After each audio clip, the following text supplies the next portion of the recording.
Allah is asking you and me a very simple question. Was there ever a time when no one remembered you? Was there ever a time when no one talked about you? When even if you did exist, people were shy to talk about you. They were uncomfortable to talk about you. And immediately in the next ayah, he says, he created the human being from a fluid, from a drop, nutfa, that is mixed, meaning mixed between the male and the female. And Allah is now talking about something, the sperm, that is, and the egg that meet each other, the pregnancy of a woman, that is an uncomfortable, embarrassing conversation.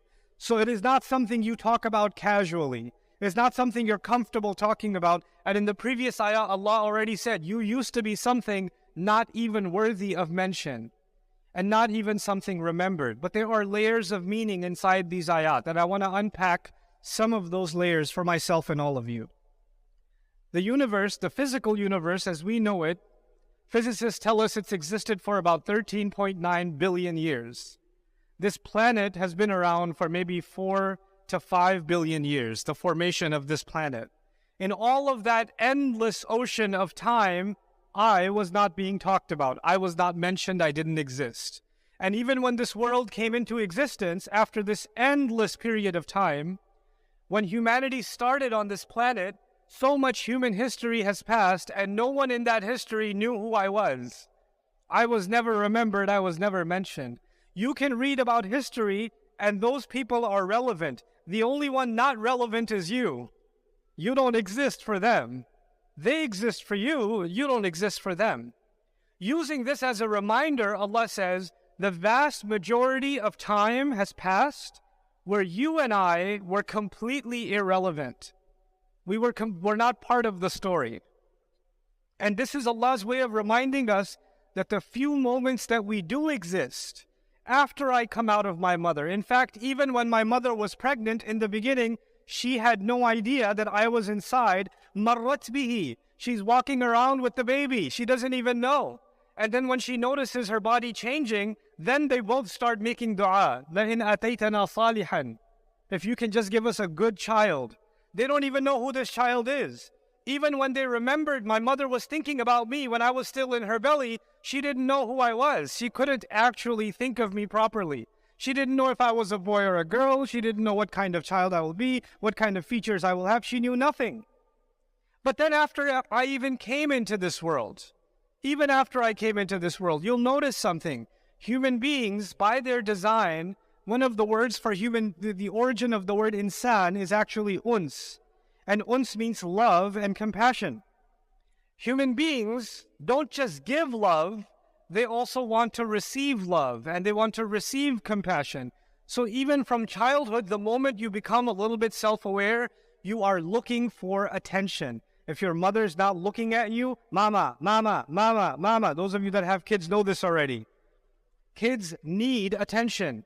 They're always looking for attention. When they get a little bit older, they draw something, they want to show you because they want your attention. They want to be acknowledged. Look at how I'm dressed. Look at what I did. Look at what I can do. The kid can't even jump yet. This is his jump, but he says, look at me. Look at this. Now look again. Because he wants that attention for himself. He wants to be madhkur. The word is madhkur, someone who is mentioned, someone who is remembered. This is put inside the nature of a human being. And as you grow older, you want to, when you're a teenager, you want to dress nicely. You want to look good because you want to be seen and noticed. Also, madhkur. You want to be mentioned. You want to be talked about. And as you grow further, now when you're in university, I know there's a convocation happening. It's a big deal to graduate. And what happens? When people get their certificate, you're going to get a lot of uploads on Instagram and on Facebook of pictures of certificates that nobody cares about except you. But you have a need to be madhkur. You have a need to be mentioned.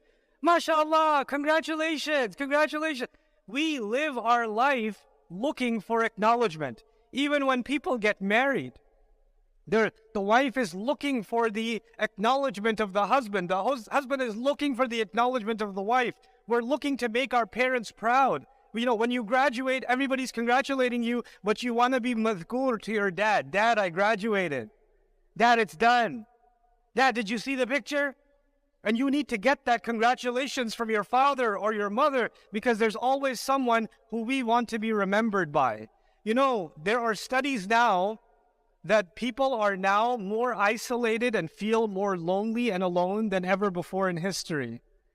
It's interesting. I was at an Islamic school in another Muslim country, and I was talking to a number of boys and girls. There were about 300, 400 boys, 300, 400 girls, 13, 14 years of age. And I gave a lecture, and the principal and the teachers, everybody was there.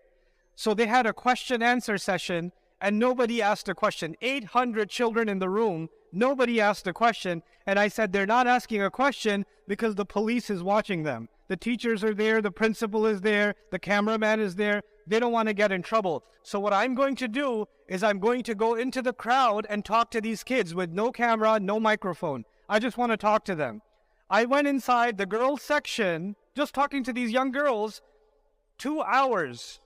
They couldn't stop asking their questions. And on the other side, the boys, another 2 hours. They couldn't stop asking their questions. And the most common question was, what do you do if you feel alone all the time? What do you do if you feel invisible, if nobody sees you? Human beings have such a deep desire to be madhkur that a teenager sees all their other friends online, and they're like, I don't have an online account. I don't have that many followers. I'm not being seen. I'm not madhkur. I better take another picture. No, I better change the filters. I better do something else. I better change the background, or the light wasn't good enough, and then post it. Somebody will put a heart emoji. Somebody will put a thumbs up. I'm madhkur. I can exist now. And if you don't post it, if you don't post your next slice of pizza, if you don't post your, where you're standing, what park you're in, or some wisdom from Abu Jahl or something, if you don't post that, then all of a sudden nobody knows you exist, so you become ghayr madhkur. For the vast majority of the existence of the universe, and for the vast majority of the existence of humanity, you were ghayr madhkur. And there's a time that's coming pretty soon where you and I are going to be in the grave, and some people will remember us, and they will cry over us, and then time will pass, and we will be ghayr madhkur again. We remember famous people, right? We remember scholars, for example, in Islamic history. We remember people like Imam Shafi'i rahimahullah or Imam Abu Hanifa rahimahullah, but they had a big family. Nobody remembers their family. A lot of those people are invisible to us now. We don't remember the rulers. We don't remember the millionaires and the billionaires. We don't remember the good-looking people. We don't remember the popular people, the famous people. We don't remember the art. We don't remember them. They're gone. They became irrelevant again. And Allah is teaching you and me, you're running after this thing to be relevant, to be remembered, to be talked about, to have users engage with you. This is what you want all the time. But you were created for the most part ghayr madhkur, and you will be ghayr madhkur again. You're going to go back to that irrelevance again. This is a pretty depressing outlook, that nobody's going to remember me, nobody's going to know. And by the way, people who don't even believe in Allah, they also feel the need to be remembered. So you'll have billionaires that don't believe in anything. They don't believe in any religion. And they're about to die. They're old. They're about to die. And they take their wealth and they donate it to a hospital. Or they donate it to a charity. But they put a condition. Put my name on the building and make a statue of me and put it at the entrance. Because even if I don't exist, my memory needs to exist. I still need to be madhkur even if I don't exist. This is something put deep inside them. But this desire that Allah put inside of a child to get the attention of the child, or the desire that Allah put inside human beings that is driving the multi-billion-dollar social media industry. If human beings did not want attention, you couldn't have social media. It wouldn't exist. It's not some evil machine. It only feeds on our own desire. We have this desire, which is why it works the way that it works. It feeds off of our own energy. Well, the thing is, why did Allah put this inside me? What's the point of it? Why am I looking for acknowledgement all the time? Why do I feel like something is missing if I didn't get acknowledged?